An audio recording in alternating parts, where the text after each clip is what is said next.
Wayambo, boketu Wayambo, naza na base ya Monisco awa. Bato bao nyonso zomona balalaki awa.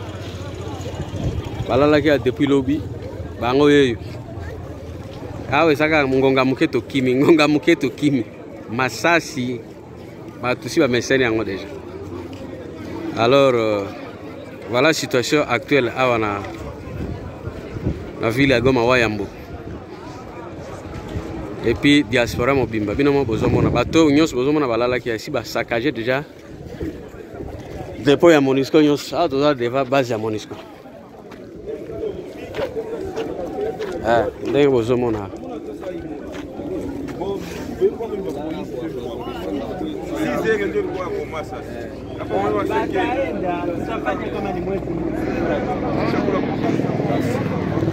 voilà, un hélicoptère à Monisco, il y a un réseau qui m'a. Donc,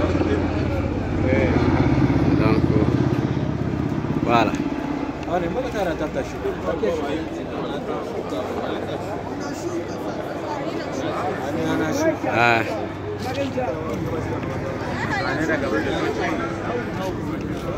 Voilà.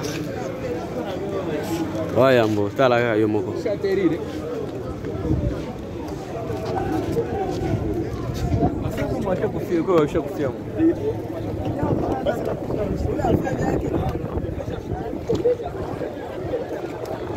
Voilà, situation yangwana boketu.